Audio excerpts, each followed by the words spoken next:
할렐루야. 오늘의 기적이라는 제목으로 하나님 말씀 같이 나누도록 하겠습니다. 이스라엘 백성들이 40년을 광야에서 방황을 했죠. 이유는 우리가 잘 아는 대로 잘못된 정탐 때문에 그랬습니다. 40년 전에 가데스바네아에서 가나안 땅을 정탐하고 온 사람들이, 하나님께서 그 땅의 사람들이 아무리 강해 보여도 내가 너희를 위해서 대신 싸울 것이다, 너희는 들어가서 그 땅을 차지하라, 그렇게 말씀하셨지만 이스라엘 백성들 마음과 그들의 눈에는 믿음이 없었어요. 우리보다 강한 사람들을 어떻게 이기라는 것이냐.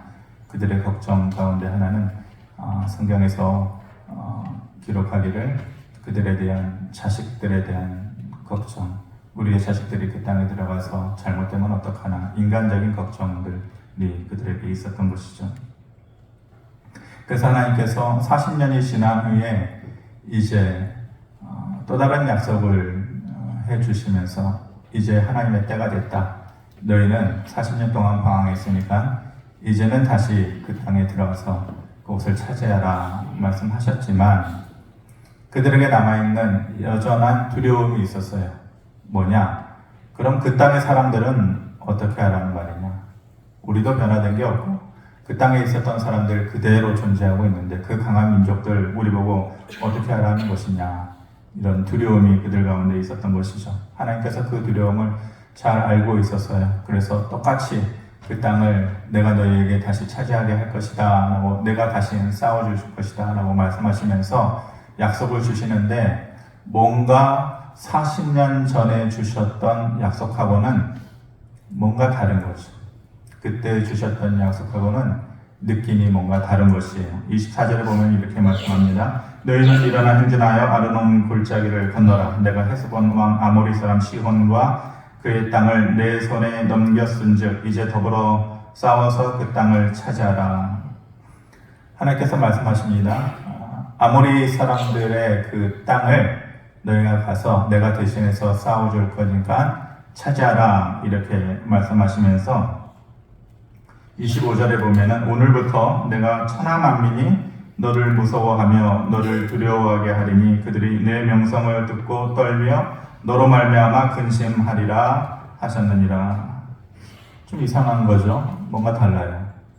천하 만민이 40년 동안의 방황과 실패의 이유가 뭐예요? 아모리 사람들 때문에 그렇거든요. 그들이 강해 보이니까. 우리가 전쟁을 해서 지면 어떡하나, 그 두려움이 쉽게 사라지지 않는 거죠. 40년 방황할 때도 그들의 마음 한켠에 계속해서 잘못된 기억으로 남아있을 것이고, 지금 하나님께서 새로운 약속을 주셨지만은 뭔가 달라지지 않는 환경이잖아요. 그들은 그 자리에 계속 있는 것이에요. 그런데 하나님께서 뭐라 그래요? 오늘부터 천하 만민이 너희를 두려워하게 될 것이다. 그리고 너희 앞에서 떨게 될 것이다. 너희를 생각할 때에 그들이 오히려 근심하게 될 것이다, 이렇게 말씀하시는 거죠. 달라진 게 있나요? 이스라엘 백성들이 40년 광야 생활하면서 무기를 새롭게 장착한 것이 있나요? 그 땅의 사람들은 이미 철기 문화에 익숙해져 있어서 무기도 더 좋은 무기를, 더 강한 무기를 쓰는 사람들인데, 이스라엘 백성들에게 있는 것이 뭐예요? 약한 거예요. 이스라엘 백성들이 광야에 있으면서 군사력이 더 많아졌나요? 아니에요. 절대 달라진 것은 없어요. 그런데 하나님께서 오늘부터 그들이 너희를 무서워하며 떨게 될 것이다, 이렇게 말씀하시는 것이죠. 먼저 우리가 아모리 족속에 대해서 잠깐 살펴보면은, 아모리 족속의 땅을 차지하라 라고 했는데, 그 아모리 족속이라는 사람들이 누구냐? 모세의 때를 BC 한 1500년경으로 생각을 한다면 BC 2000년에서 1500년경에 모세가 존재했던 그 동시대에 똑같이 지금의 팔레스타인, 또 시리아, 메소포타미아, 지금의 지역으로 바꿔서 얘기한다면 메소포타미아 지역은 어디예요? 이라크 지역이 되겠죠. 이라크. 시리아는 지금 시리아 똑같고, 또 팔레스타인은 이스라엘로 생각한다 그러면은, 이 아모리 족속이 이라크 지역과 이스라엘 지역과 시리아 지역에 거쳐있는 광범위한 곳을 다스리고 정복하였던 굉장히 힘있는 민족이에요. 그래서 바벨론 왕, 제가 이제 오후 시간에 이제 신구약, 구약에서 신약으로 넘어가는 중간사를 강의하지 않습니까? 거기에서 성경의 5가지 제국 중에 가장 개인적으로, 물론 로마 제국도 있고 바사 제국도 있지만은 개인적으로는 가장 훌륭했던 기억에 남는 제국이 어디라고 그랬어요? 바벨론 제국이라고 그랬잖아요. 이 바벨론 제국의 대부분의 왕이 이 아모리족 속에 속하는 사람들. 우리가 함무라비 법전으로 유명한 그 함무라비 왕도 바로 이 아모리족 속에 속하는 사람이죠. 그러니까 이스라엘의 입장에서 보았을 때에 이스라엘은 이 아모리 족속을 생각하기만 하면 두려워서 떨 수밖에 없는, 힘의 균형으로 봤을 때에도 절대로 넘어설 수 없는 한계를 가지고 있는 사람들이에요. 두려워하면 누가 누구를 두려워해야 돼요? 이스라엘이 아모리 사람들을 두려워해야 되는 거죠. 근데 하나님의 말씀은 뭐라 그래요? 오늘부터 그들뿐만이 아니라 천하 만민이 너희를 두려워하며 떨게 될 것이다. 너희를 생각할 때마다 오히려 그들이 근심하게 될 것이다. 오늘부터 달라지게 될 것이다. 이렇게 말씀하시는 거죠. 오늘부터. 우리 흔히 살면서 그런 결심들 많이 하잖아요. 나 오늘부터 다이어트 한다. 안 웃으시네요. 예. 오늘부터 다이어트 할 거야. 오늘부터 영어 공부할 거야. 오늘부터 식단 조절할 거야. 아무리 그렇게 외쳐대고 또 결심해보지만 치킨 한 방에 그냥 다 무너지는 거예요. 그날 밤은. 또 그날 밤만 무너지는 것이 아니라 내일도 무너지고 또 무너지고. 오늘부터 뭔가 당장의 삶의 변화를 가지고 오는 거 쉽던가요? 쉽지 않아요. 어려운 일이에요. 더더군다나 사람과 환경에 대해서 오늘부터 뭘 하겠다. 어려운 일이죠. 특별히 환경을 내 마음대로 오늘부터 좌지우지할 수 있나요? 어려운 일이에요.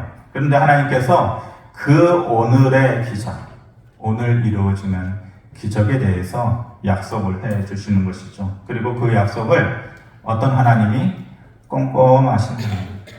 저는 하나님의 성격이 참 꼼꼼하시다고 생각해요. 한번 뱉어놓은 말들, 성경 몇 장 지나기 전에 꼭 기억하셔서 그것을 하나씩 주머니에서 꺼내듯이 다 이루시는 분. 하나님 참 꼼꼼하신 하나님. 그 꼼꼼하신 하나님이 오늘부터 이루어질 그 기적에 대해서 하나씩 이루어 주시는 것이죠. 오늘 우리가 신명기 말씀 2장을 보았지만은 3장에 걸쳐서 하나님께서 어떻게 역사하시는지에 대해서 증명해 주고 있지만은 성경을 조금 더 건너가서 보면은 바로 뒤에 여호수아가 있지 않습니까? 여호수아서가. 근데 여호수아 9장과 10장을 보면은 어떤 족속이 나오느냐면은 한두 차례 제가 소개를 해드린 적이 있는데 기브온 족속이 있어요. 기브온 족속.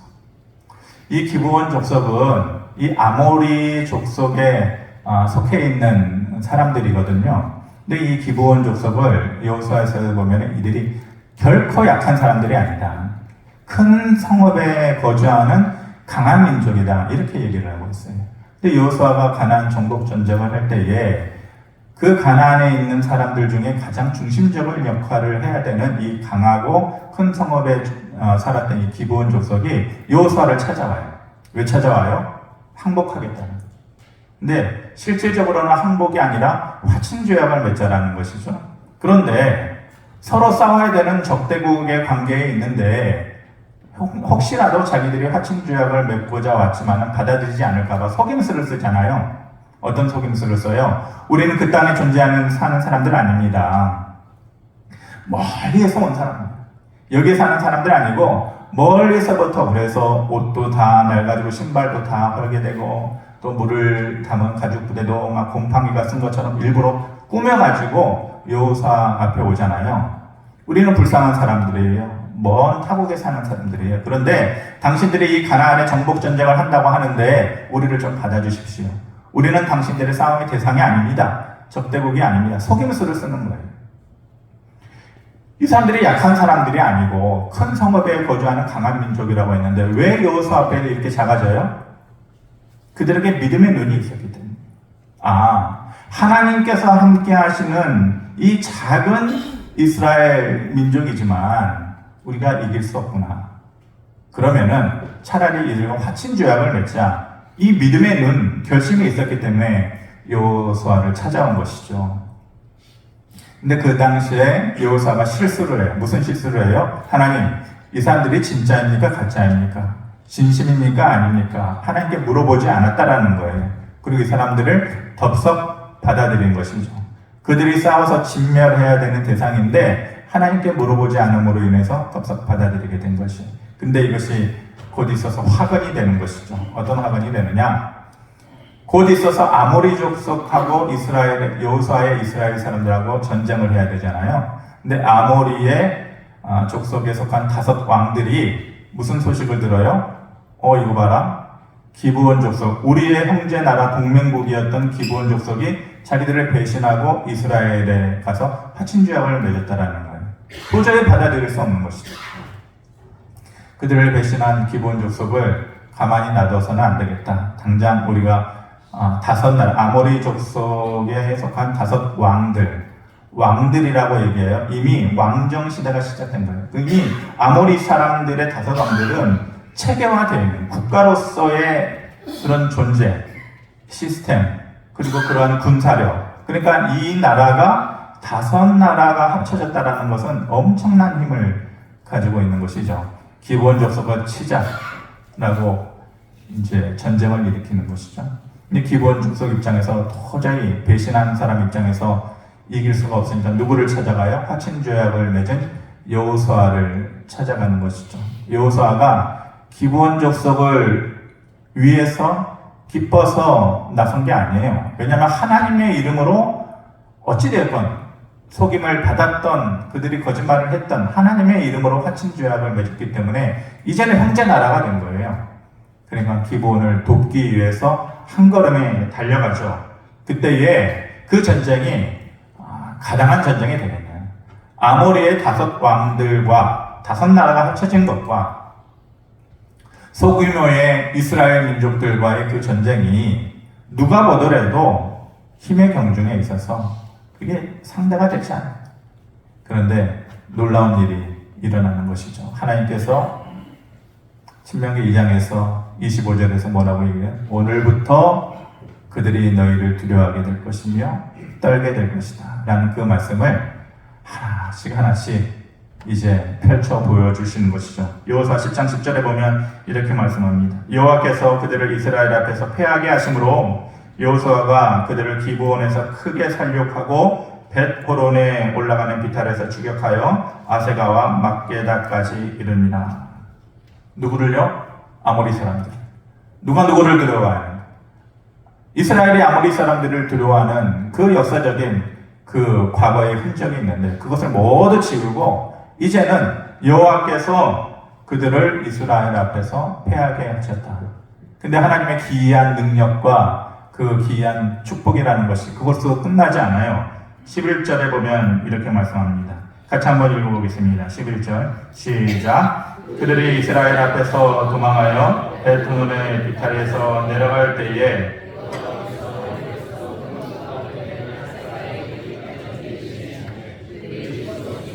이스라엘 자손의 칼에 죽은 자보다 죽은 자가 더 많았더라.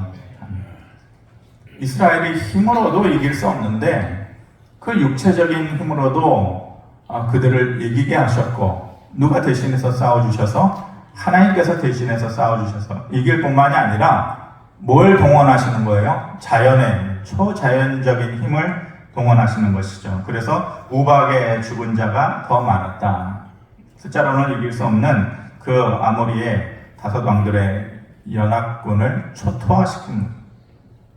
그것도 모자라서 하나님께서 더 큰 기적을 보이시는 것이죠. 어떤 기적을 보이십니까? 12절 13절 이어서 보면 여호수아가 여호와께 아뢰어 이스라엘의 목전에서 이르되 태양아 너는 기브온 위에 머무르라 달아 너도 아얄론 골짜기에서 그리할지어다 하며 태양이 머물고 달이 멈추기를 백성이 그 대적에게 원수를 갚기까지 하였다. 이 전장의 형국이라는 것이 도저히 인간의 생각과 지혜로는 이해가 안 되는 쪽으로 넘어가. 이스라엘이 어떻게 그 아모리 그 5 왕들의 연합군을 이기냐고요. 우박이 그들을 초토화시키고 그렇게 이기는 중에 그 고대 전쟁에서 특색이 뭐냐면은 예를 들어서 5만 명이 싸웠다, 10만 명이 싸웠다. 이것이 한두 시간 안에 끝나나요, 전쟁이? 전쟁이라는 것이 몇 시간 안에 끝나냐고요. 반나절에 끝나는 전쟁이 어디 있어요? 며칠, 최소한 며칠 전쟁을 해야죠. 그런데 전쟁하다가 뭐가 되는 거예요? 해가 떨어지는 거예요, 해가 떨어져. 어둑어둑해지면 고대 전쟁의 특색이 뭐예요? 자기 진영으로 돌아가는 거예요. 해지네? 내일 나와서 또 싸우자. 왜냐하면 지금처럼 조명이 있는 것도 아니고, 그렇기 때문에 다급해지는 것은 오히려 이제 이스라엘 쪽이지. 전쟁에서 한번 승기를 잡았으니까 끝내야 되는데 해가 떨어지니까 어떻게 해요? 그래서 다급하게 하나님 앞에 구한 것이 뭐예요? 태양아 머무르라, 달아 머무르라. 이게 초자연적인 힘을 사람의 힘으로 어떻게 하냐. 그런데 하나님께서 놀라운 기이한 능력을 발휘하셔서 그것을 이루어 주셨다는 것 아니에요?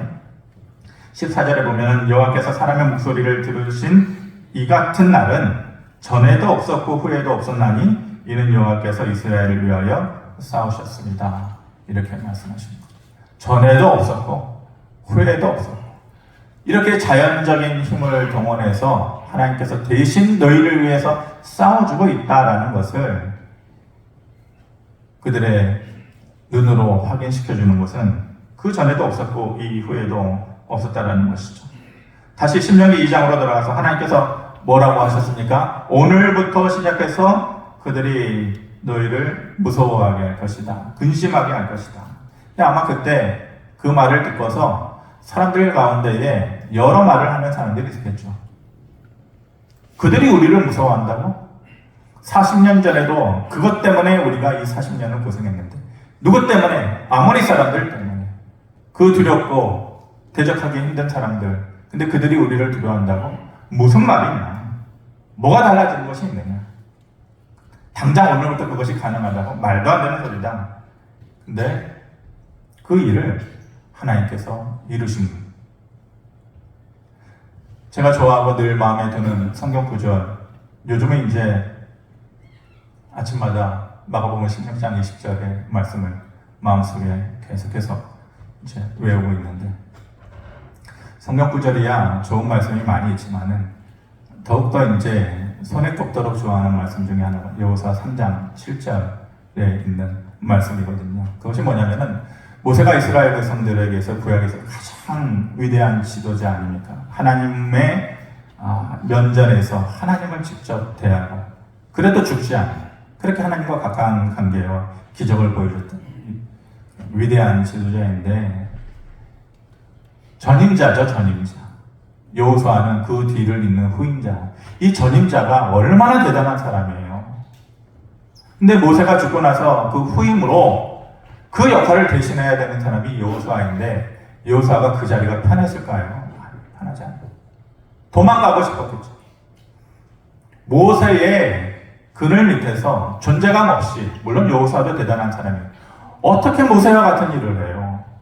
그 200만 명이나 되는 사람을 어떻게 모세의 지도자과 같이 그들을 이끌 수가 있겠는가? 그러니까 욕심이 있어서 그 자리를 탐하는 사람이 아니었다면 분명히 여호수아는 떨었을 거예요. 두려웠을 거예요. 피하고 싶었어요. 내가 어떻게 이 자리를 대신할 수 있을까? 사람들이 나를 무시하면 어떻게 하나? 내 말을 듣지 않으면 어떡하나? 내 지도력이 구멍이 나고 바닥이 나면 어떻게 하나? 근심 걱정이었겠죠. 왜냐? 사람입니다. 인간이니까 누구라도 그랬을 거다 충분히 추측이 되는 거죠. 그렇게 두렵고 떨리는 가운데 있을 때에 누구보다도 그것을 하나님께서 잘 들여다보고 계십니다. 떨리는 여호수아의 마음, 두려운 여호수아의 마음, 도망가고 싶은 여호수아의 마음, 오늘이라도 당장 짐 쌀까 이런 생각에 잠겨있는 여호수아의 마음을 잘 알고 있는 하나님께서 여호수아 3장 7절에 이렇게 말씀하시는 거죠. 앞에 있는 말씀 우리 같이 한번 읽어보겠습니다. 시작. 여호와께서 여호수아에게 이르시되 내가 오늘부터 시작하여 너를 온 이스라엘의 목전에서 크게 하여 내가 모세와 함께 있었던 것 같이 너와 함께 있는 것을 그들이 알게 하리라. 아멘.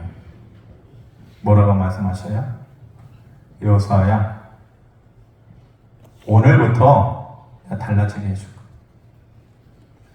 그동안에 모세의 그늘에 가려져서 존재감 없이 그렇게 있었다 하겠지만 오늘부터 달라질 거야. 내가 그렇게 해줄 거야. 오늘부터 시작해서 너를 온 이스라엘의 목전에서 크게 하래. 내가 모세와 함께 있었던 모양 그대로 너와 함께 있는 것을 사람들이 다 알게 해줄게.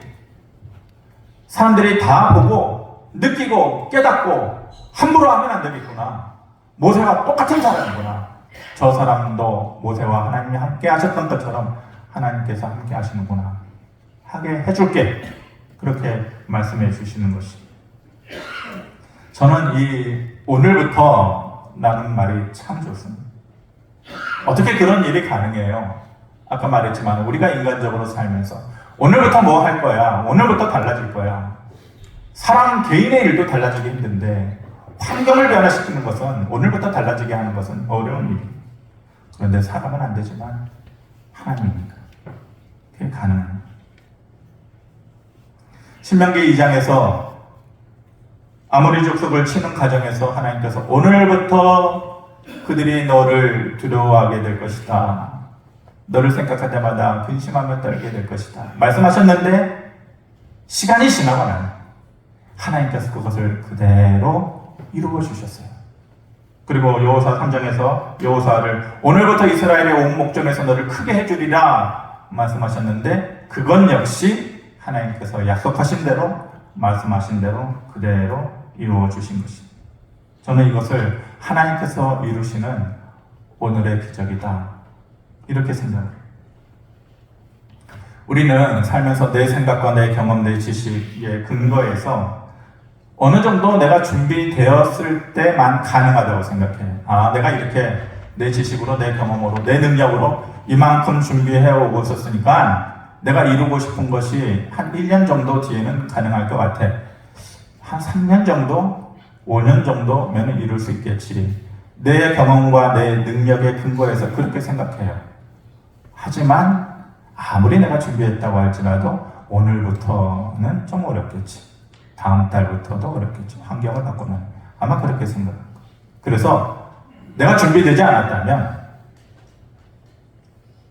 1년 뒤에 있을, 2년 뒤에 있을 일에 대해서 절망하는, 실망하는, 자기 자신이 스스로 작아지는 것이, 못할 것 같은데, 내가 준비 안 됐으니까 어려울 것 같은데, 그렇게 포기해버리는 것이죠.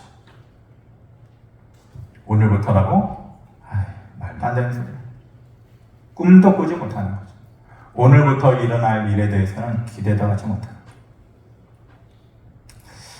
제가 좀 됐는데 한 영상, 뉴스 영상을 보면서 마음 가운데 깊이 감명을 받은 인터뷰가 하나 있어요.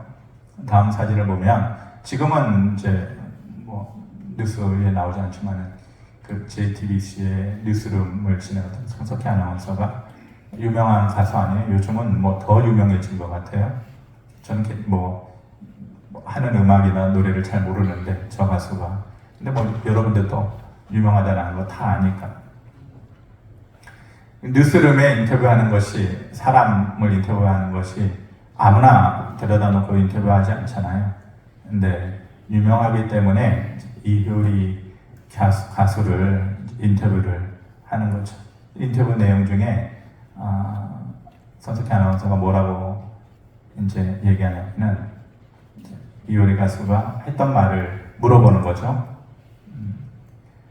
유명하지만 조용히 살고 싶고, 조용히 살고 싶지만은 잊혀지지 않는 삶. 저는 그 삶을 살고 싶어요. 이렇게 이효리 가수가 이렇게 얘기했어요. 유명한 사람은 조용히 살 수가 없어요. 어디 가나 사람들이 따라붙고 막 카메라를 갖다 뭐 프레시를 터뜨리고, 그러니까 조용히 살 수 없죠. 근데 이 가수의 마음 가운데 그걸 원하는 뭐예요? 유명하지만 조용히 살고 싶다는 거예요. 사람들한테 이렇게 막 치이지 않고 조용히 살고 싶다는 거예요. 근데 조용히 살고 싶으면 이 한때 인기를 누렸던 사람들은 조용히 살다 보면은 잊혀지잖아요. 근데 인기를 누렸던 사람들이 잊혀진다는 것은 죽어간다는 거거든요. 그러기는 싫다라는 거예요. 근데 유명하지만 조용히 사는 것도 하고 싶고 조용히 살지만은 잊혀지지 않는 거, 사람들의 마음 가운데 계속해서 기억에 남는 거, 자기는 그런 삶을 원한다라는 거예요. 그러니까 손 아나운서가 무슨 뜻인지는 알겠는데 그게 가능할까요? 가능하지 않죠. 그런데 밑에 나온 것처럼 이효리 가수가 말한, 하지만 가능한 것만 꿈꾸는 것은 아니잖아요. 이 한마디 하니까 손석희 아나운서 허허 웃으면서 맞는 말이네요. 우리가 살면서 가능한 것만 꿈꾸는 건 아니죠. 가능한 것만 마음속에 바라고 가능한 것만 우리의 입술에서 기도하고 그게 믿음입니까? 그렇지 않아요. 오늘부터 내 인생이 달라지고 오늘부터 내 가정이 달라지고 내 환경이 달라지는 거, 그건 근데 그것을 꿈꾸고 기대하는 거, 그것도 못한다? 그럼 우리의 믿음이라는 것은 뭐냐 이거예요. 가능한 것만 꿈꾸는 건 아니잖아요. 믿음이 없는 사람도 가능하지 않을 일에 대해서 기대하고 꿈을 꿔요. 근데 저와 여러분들은 뭘 가지고 있어요? 믿음을 가지고 있어요. 믿음을 가지고 있는 사람들이 하나님께서 여호수아에게 얘기하고 이스라엘 백성들에게 얘기했던 그 말을 마음속에 품지 못한다. 무슨 말? 내가 오늘부터 시작하여 너를 이스라엘의 온 목전에서 크게 하여 내가 모세와 함께 있었던 것 같이 너와 함께 있는 것을 그들이 알게 하리라. 이 말을 들었을 때 아멘. 하나님, 이 일이 오늘부터 나에게도 이루어지기를 기대합니다. 믿습니다. 바랍니다. 이러지 못한다라는 거. 그럼 여러분들은 여기에 앉아있을 이유가 없는 거. 하나님은 오늘부터 우리의 삶에 변화를 주실 수 있는 분이시죠. 저는 늘 그렇게 생각해요. 가능하다는 생각해요. 만약 오늘부터 그것이 안 된다고 하더라도 저는 결코 실망하지 않을 거예요. 하나님의 때에 하나님의 방법으로 이루어질 일에 대해서 기대하는 것이죠. 열왕기하 7장에 그 믿음 없는 장관이 어떻게 하나님이 그런 일을 하실 수 있어? 우리의 입술의 고백이 그런 입술의 고백이 되면 안 되지 않겠습니까? 하나님께서 오늘의 기적을 나를 위해 준비해 주셨다. 그것이 이루어질 것이다. 만약 안 된다면 그래도 실망하지 않을 거야. 반드시 하나님의 때에 하나님의 방법으로 이루어질 거야. 그렇게 오늘부터 역사하실 그 하나님의 능력과 그 성결에 대해서 기대하고 또 그 기대가 그대로 믿음의 열매로 우리에게 주어지는 하나님의 축복이 있기를 주님의 이름으로 축원합니다. 고마우신 아버지 하나님, 내가 준비되지 않으면 그 일이 이루어지지 않을 것 같아서 절망하고 또 포기하는 우리들인데 하나님께서 이스라엘 백성들을 오늘부터 그들이 너희를 두려워하게 될 것이다 라고 한 말도 안 되는 상황도 하나님께서 이루어 주셨습니다. 우리의 삶에 그러한 하나님의 손길이, 그런 하나님의 능력이 있기를 원합니다. 나 스스로는 바꿀 수 없는 삶의 현장, 그 현실을 하나님께서 오늘부터 역사하셔서 변화시켜 주시는 놀라운 은혜가 우리 가운데에도 머물게 하여 주시옵소서. 감사드리며 예수 그리스도의 이름으로 기도하옵나이다. 아멘.